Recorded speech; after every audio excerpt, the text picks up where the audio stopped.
غسل ترتیبی میں علماء کرام میں یہ بحث ہو رہی کہ اس کا طریقہ کار کیا ہے۔ اچھا، اس میں یہ بات تو طے شدہ کہ عام طور پہ جو غسل ہم کرتے ہیں یعنی غسل ترتیب، غوطہ والا غسل نہیں، عام غسل۔ عام غسل سے مطلب ہے جنابت کا غسل یا عورت کی نجاست کا غسل یا مختلف سنت غسل۔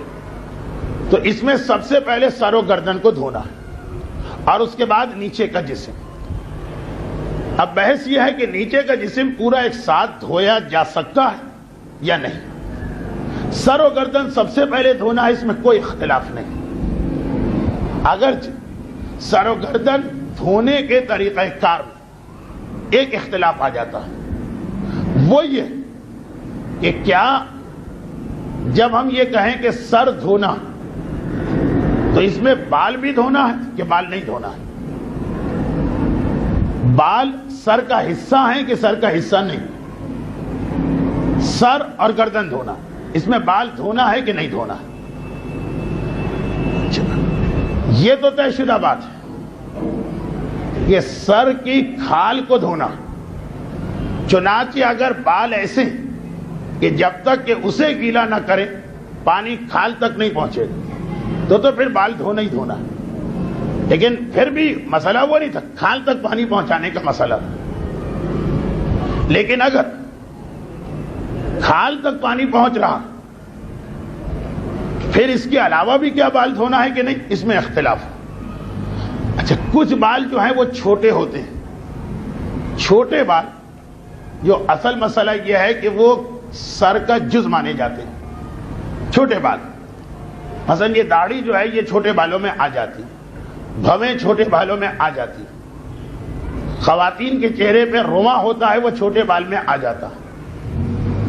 اگر کسی نے معقول ہیئر کٹنگ کرائی، ایک تو نامعقول ہوتی ایک معقول ہوتی، وہ والے بال چھوٹے بال میں آ جاتے ہیں۔ جو چھوٹے بال وہ تو مسلماً دھونا اور گیلا کرنا واجب، لیکن اگر بڑے بڑے بال ہیں، جیسے پہلے زمانے میں ایک مخلوق ہوتی تھی جس کو کیا ہیپی کہتے تھے مثلا، یا ہماری خواتین کے بال جو بہت بڑے بال ہیں، اس میں یہ بحث آتی کہ کیا ان بڑے بالوں کو بھی دھونا؟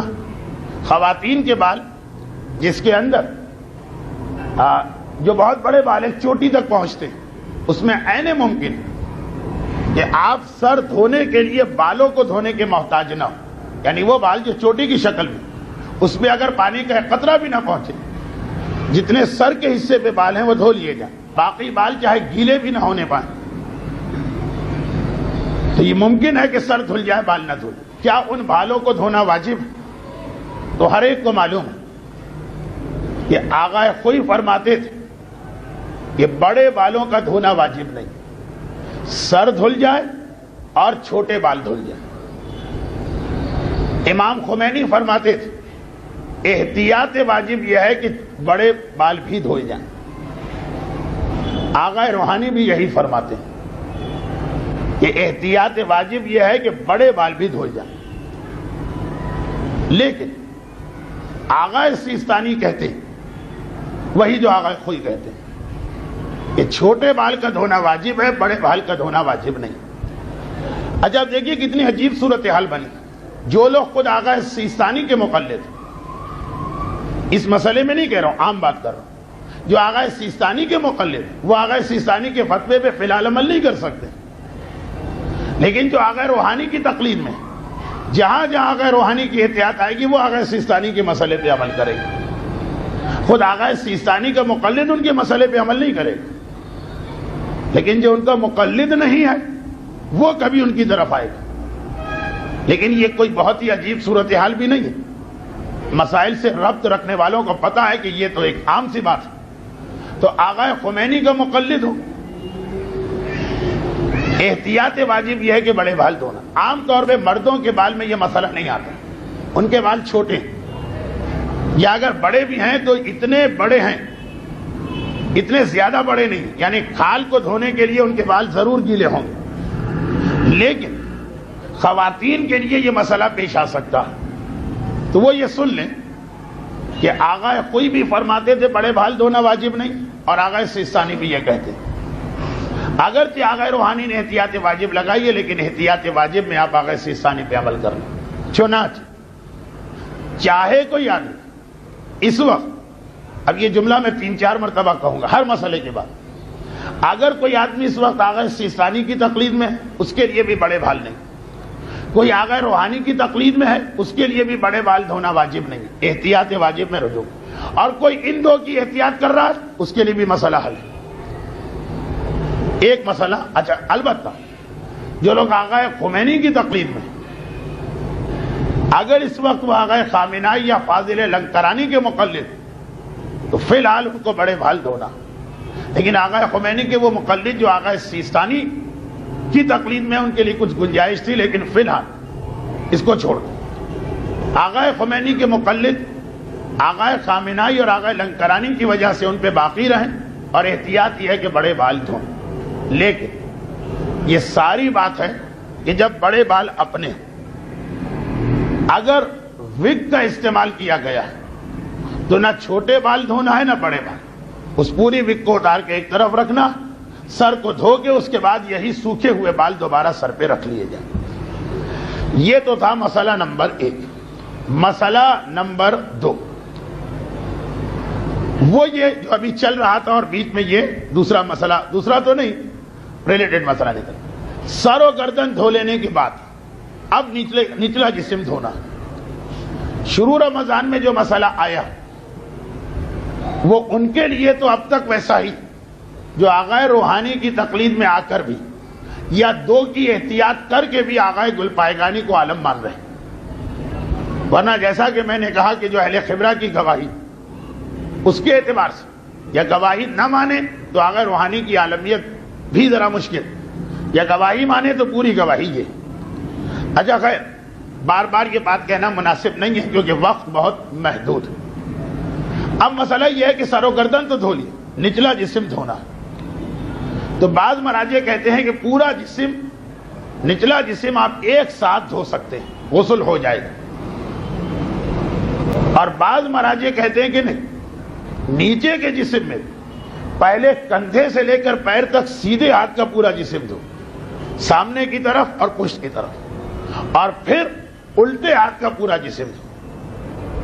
ہاں، سیدھے ہاتھ کو دھو رہے ہیں سیدھی طرف اور الٹا دھلتا جائے کوئی حرج نہیں، بعد میں پھر نیت کر کے الٹا دھونا اور سیدھے کی طرف پانی جائے تو کوئی حرج نہیں، اور اس صورت میں احتیاط یہ مرتبہ دھوئی جائے۔ خیر، یہ بعض نہیں، اکثر علماء کا یہ نظریہ، لیکن کچھ مجتہدین نے کہا کہ ایسا کرو تو بہتر ہے۔ پوری تاریخ شیعت میں کوئی نہیں جو کہے کہ یہ طریقہ غلط ہے، یہ تو سب کے نزدیک صحیح ہے 2 حصوں میں، لیکن بعض نے کہا کہ تم چاہو تو ایک سہولت ہے کہ سارا جسم ایک ساتھ دھل سکتا ہے، سر اور گردن کے بعد، اس کے بعد سارا جسم ایک ساتھ۔ اچھا آپ دیکھیں کہ یہ موجودہ مراجع کے اعتبار سے کیا مسئلہ ہے۔ امام خمینی کے نزدیک جسم کو 2 حصے کر کے ہی دھونا، سر و گردن تو ہے ہی پہلے، پھر دایاں اور بایاں۔ چنانچہ جو ان کی تقلید میں اب تک باقی ہے، چاہے آغا سیستانی کی وجہ سے، چاہے آغا خامنائی کی وجہ سے، چاہے آغا لنکرانی کی وجہ سے، وہ تو 3 حصوں میں جسم پہلے بھی دھو رہا تھا جب تک امام خمینی زندہ تھے، اور اب بھی دھوئیں گے۔ آغا کوئی نے فرمایا کہ نہیں، 3 حصوں میں جسم دھو تو بہت اچھا ہے، لیکن اگر چاہو تو خالی سر و گردن کے بعد سارا جسم ایک ساتھ دھل سکتا ہے۔ یہ آغا خوئی کا فتویٰ تھا، چنانچہ اس پہ لوگ عمل کر رہے تھے۔ آغا روحانی نے کہا احتیاط واجب یہ کہ جسم کے وہی 2 حصے کرو جو آغا خمینی کہتے ہیں، مگر آغا سیستانی نے بھی کہا کہ سارا جسم ایک ساتھ دھل سکتا ہے۔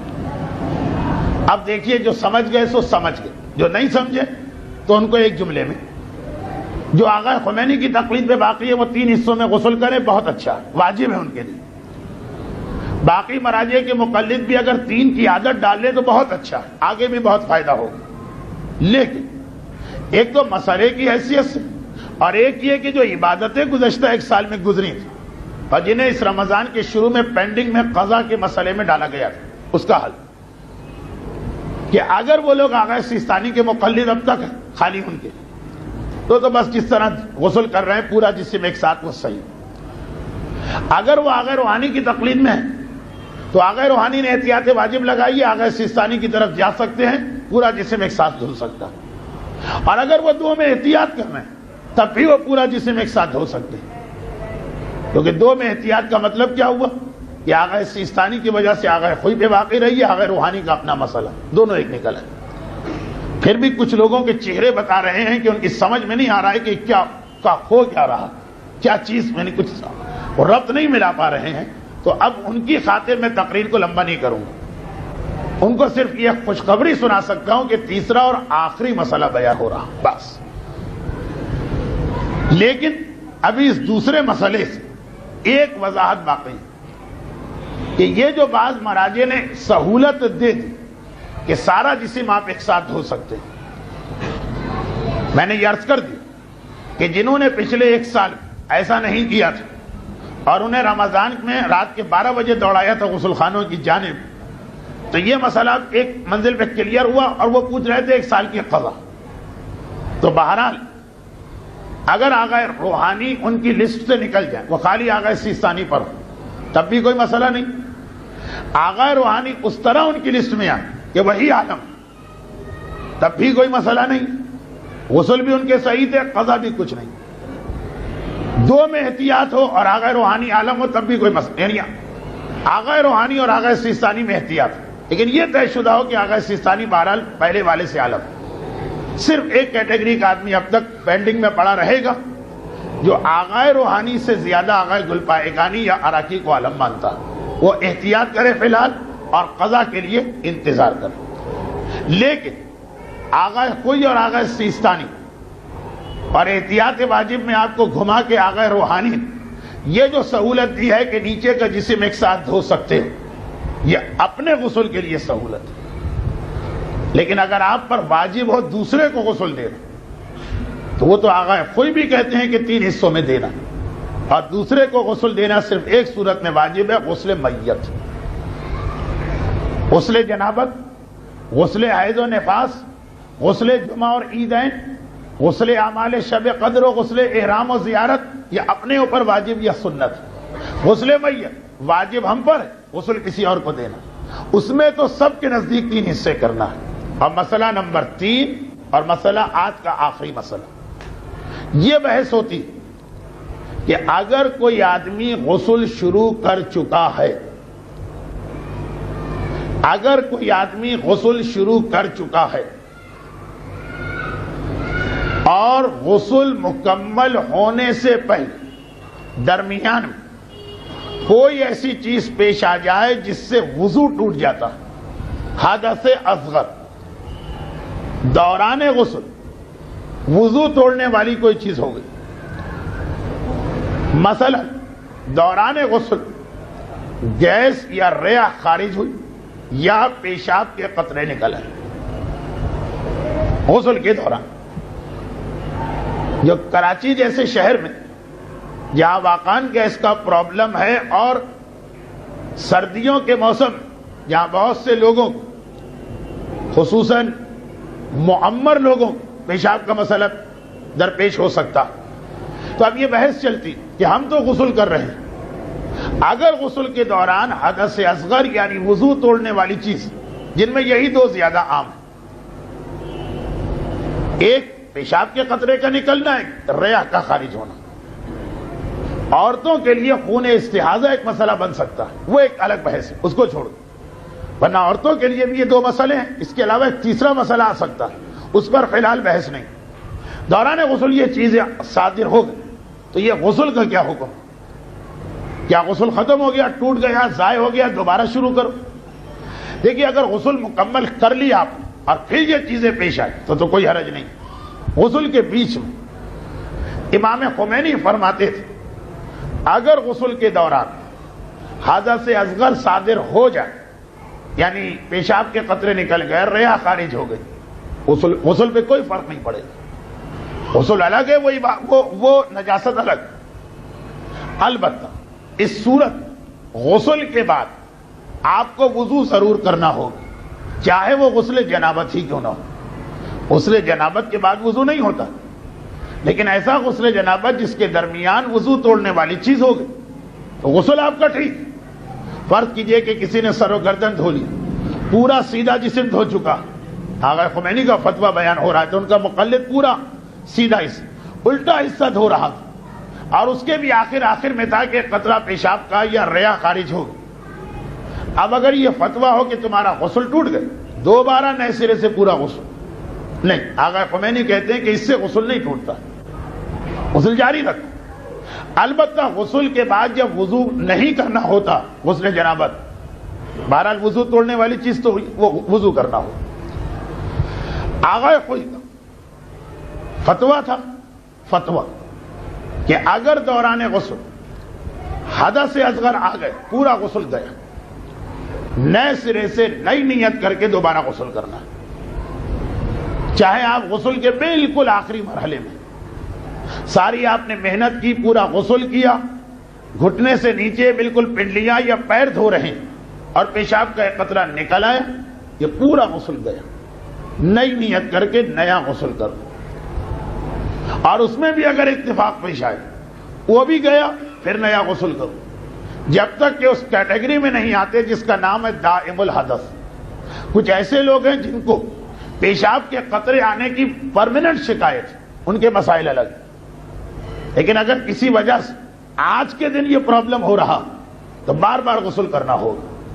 حتیٰ یہ کہ اگر اس میں وقت نماز تنگ ہو گئے تب بھی یہ اجازت نہیں کہ یہ غسل سے کام چلا لو. نہیں، تیمم کر کے نماز پڑھو، پھر غسل خانے میں آ جاؤ، اور پھر یہ سارے چکر میں پڑھو یہاں تک کہ مغربین کے رات 12 بج گئے، پھر تیمم کر کے وہ نماز پڑھو، پھر آ جاؤ واپس یہاں تک کہ فجر کا وقت. الا یہ کہ تمہیں یہ یقین ہو جائے کہ اب میں وہ بیمار ہو گیا ہوں جو پیشاب پہ کنٹرول نہیں کر سکتا، اس کے مسئلے الگ.